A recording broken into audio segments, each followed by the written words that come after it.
वो किया जो इसका नाम सुनने के बाद आम इंसान के जहन में एक ख्याल और गुमान आता है जी। इंकशाफ ये हुआ है जी कि भारत समेत कई मुल्क जो हैं वो इजरायली टेक्नोलॉजी फर्म NSO के सॉफ्टवेयर की मदद से दुनिया भर में मौजूद सियासतदानों, सहाफियों, इंसानी हकूक के कारकुनान समेत अहम सियासी और हुकूमती शख्सियात के फोन हैक करता रहा। भारत उन ममालिक में शामिल है जो इसराइल की कंपनी के जासूसी के सॉफ्टवेयर का इस्तेमाल करता है, जिसके जरिए दुनिया भर में सहाफियों, हुकूमती अहदेदारों और इंसानी हकूक के कारकुनान के स्मार्टफोन्स की निगरानी की जाती रही है। और अब रिपोर्ट में मुख्तलिफ शख्सियात के नाम भी सामने आ गए हैं, जिसके मुताबिक वज़ीर-ए-आज़म इमरान खान भी भारत के निशाने पर रहे हैं। गैर मुल्की खबर एजेंसियों की रिपोर्ट के मुताबिक मीडिया के 17 इदारों की जानिब से जारी की गई तफ्तीशी रिपोर्ट में कहा गया है कि इमरान खान के ज़रिए इस्तेमाल रहने वाला मोबाइल नंबर भारत की फहरिस्त में था। इसराइली जासूसी कंपनी पेगासस के हवाले से वॉशिंगटन पोस्ट, गार्जियन, लिमोंडे और दीगर इदारों के इश्तराक से इंकशाफात किए गए थे। वॉशिंगटन पोस्ट के मुताबिक भारत में ज़ेर निगरानी रहने वाले नंबरों की तादाद 1000 से ज्यादा है, जबकि वज़ीर-ए-आज़म इमरान नंबर जो हैं वो पाकिस्तान से थे। अखबार की रिपोर्ट में ये वाज़े नहीं किया गया कि आया वज़ीर-ए-आज़म इमरान खान के नंबर की निगरानी की कोशिश जो है वो कामयाब रही है या नहीं रही। भारत और मोदी सरकार की पाकिस्तान समेत दुनिया भर के खिलाफ तासुब पसंद और गैर अखलाकी पॉलिसी से भारत और पूरा खित्ता खतरनाक हद तक पोलराइज हो गया है। क्या भारत अब इस खित्ते में इसराइल की मदद से मजीद बदअमनी और अमन अमान की सूरत हाल को टेक्नोलॉजी के जरिए बिगाड़ने की कोशिश भी कर रहा है? और आखिर ये जो कोशिश है, ये अगर अखलाकियात की नज़र से देखा जाए या आलमी क़वानीन की नज़र से देखा जाए तो ये कोशिश जो है कितनी जायज़ कोशिश है और कितनी नाजायज़ कोशिश है। दुनिया तरक्की कर रही है, जो एडवांसमेंट हो रही है टेक्नोलॉजी में, सॉफ्टवेयर्स में और इस तरह की चीज़ों में, और दुनिया जिस तरीके से आगे निकल रही है, तो हमें जो है वो खुद को सिक्योर करने के लिए और इस तरह की चीज़ों से बचने के लिए प्रोएक्टिव अप्रोच जो है वो अपनाना पड़ेगी। कायद साहब, ये तो एक कड़वा सच है, भारत पाकिस्तान का दुश्मन था, है और रहेगा तावक। और अमेरिका ने भी हमेशा माजी में हमें टिशू की तरह इस्तेमाल किया। इससे ज़्यादा ना हमारी कभी हैसियत थी, ना है, ना हो सकती है। अब उन्होंने जो उसके इसराइल के जरिए किया, तो ये तो कोई नई बात नहीं है।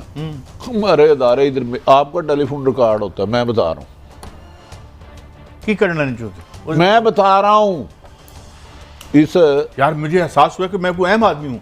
आपको पता है कौन कौन सी सियासी जमात का खौफनाक किस्म का मीडिया सेल है, आधे सेकंड में जिसकी मर्जी इज्जत उछाल दे, जिसमें बहन, बेटी, माँ, कोई रिश्ता महफूज नहीं रहेगा।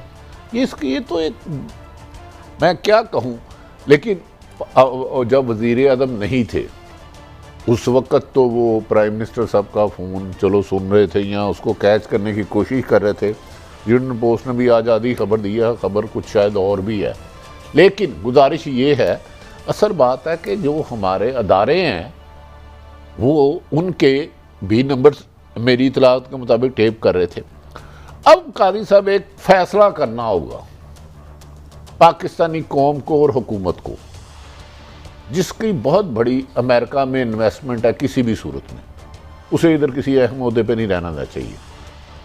ये मेरी, अब आप इस राय से इख्तलाफ करेंगे, इसे गुस्ताखी करेंगे। भट्टी साहब, मुझे बहुत गलत तो नहीं कहना चाहिए, अल्लाह हमें माफ़ फरमाए। इजरायली सॉफ्टवेयर निकल आता है, ये कोई कौन से राज हैं जो निकाल लेते हैं? अब तो ऊपर सयारे से सब कुछ नज़र आ जाता है और ऊपर से हर जगह बर्बादियां हैं।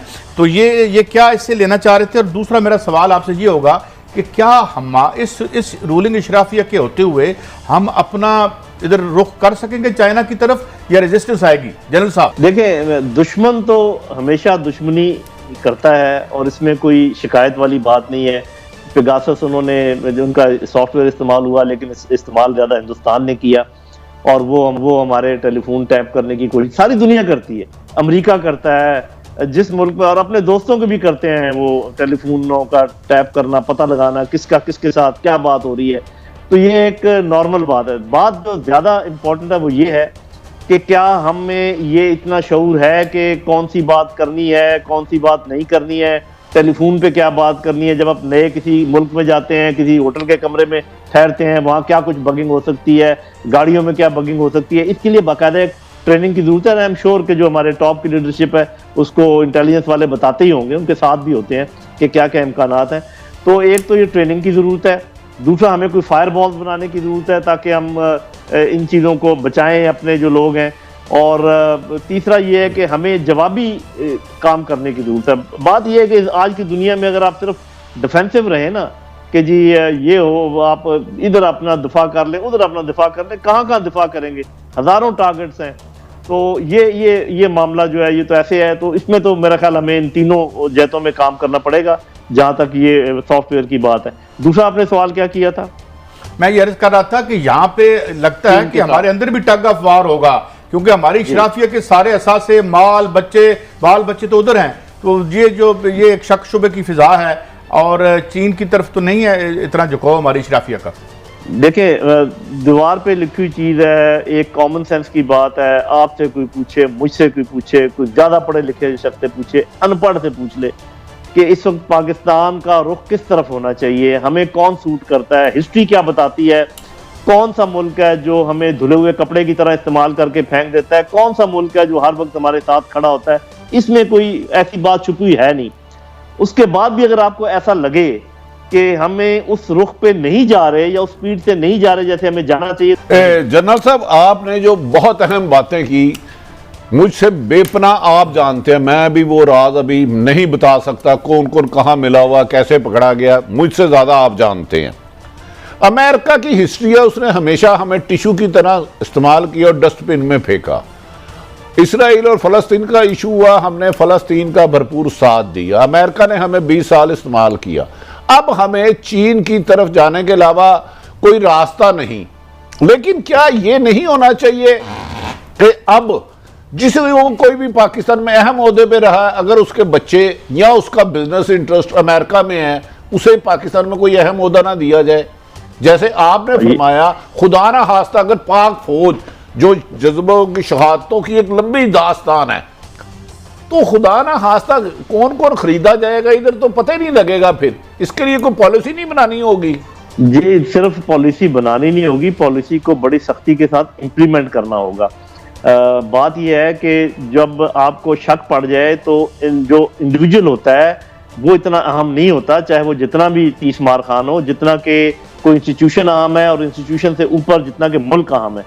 तो मुल्क की खातिर अगर आपको जरा शक भी पड़े, शक की बुनियाद पर भी आपको बंदों को अलग कर देना चाहिए। एक तो होता है ना कि आपको मिल जाए, कोई प्रूफ मिल जाए, वो तो अपनी जगह। मैं तो ये कह रहा हूं कि शक का फायदा अपने मुल्क को दें, ना कि उस इंडिविजुअल को दें। अभी अगर आपके बाहर से उठ के लोग आके आपके अहम ओहदों पर आके बैठ जाते हैं, उनकी बीवियां बच्चे अभी भी डुअल नेशनैलिटी हैं, आपके अंदर मौजूद हैं लोग जो कि डबल नेशनैलिटी लिए फिरते हैं, अगर उनको यकीन नहीं है अपने मुल्क के ऊपर, तो उनको आप कहें जी आप हमें इनपुट दें अपनी, आप हमें लिख कर भेजें, हम आपके बिल्कुल देखेंगे, आप बड़े ज़हीन हैं, आपका बड़ा दिमाग है, लेकिन आपको हम उधर बिठा नहीं सकते जहां पर के फैसले होने हैं और जहां आपको सारे अंदर की बातें पता हो।